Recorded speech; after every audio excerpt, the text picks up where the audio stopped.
Hi guys, I'm Kelly Yang and welcome to KYP. Today I want to talk about drugs. Now for the record, I've never done drugs, unless you count the time I was in the hospital and I was in a lot of pain and the doctor gave me morphine and I was like But in all seriousness, drugs are highly addictive and harmful to the body. So why are so many countries thinking about legalizing drugs?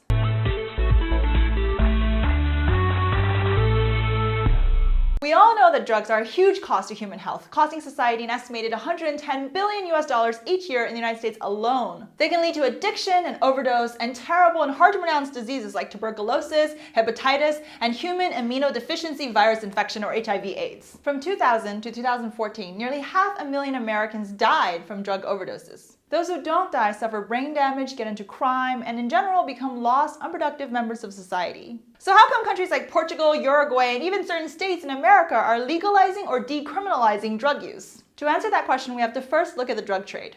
Most of the world's cocaine comes from Latin America, specifically Colombia, Bolivia, and Peru. From there, it works its way up through Panama, Nicaragua, El Salvador, and Guatemala, where it makes its last stop before getting handed over to the drug cartels. 95% of American cocaine is currently brought in by Mexican cartels. Drugs are illegal in most states, and people are willing to pay a lot of money for them. Research shows that the US illegal drug market is currently estimated to be between $200 billion and $750 billion each year, and that's just in the United States. Only a tiny bit of that money actually goes to the farmers who actually harvest the cocoa leaf. The illicit nature of the trade means violence is common as drug cartels fight the police to protect their business, as well as each other over supply and distribution routes. In Guatemala, the drug dealers are so powerful and have so much money, they have their own airstrips and submarines. And because Latin America now has some of the world's highest murder rates, many people think that if we go ahead and legalize drugs, it'll lower the drug violence. At least then there won't be all these criminal organizations built around drugs anymore, going around smuggling the stuff and killing everyone in their path. And if people are going to do drugs anyway, we might as well tax it. Instead of the drug dealers making all of the money, the government can make some of it, an estimated $46 billion in taxes in the United States alone if illegal drugs were taxed at rates comparable to alcohol and tobacco. Speaking of alcohol and tobacco, those are highly dangerous too, but they're legal. We tried banning alcohol during Prohibition, and guess what?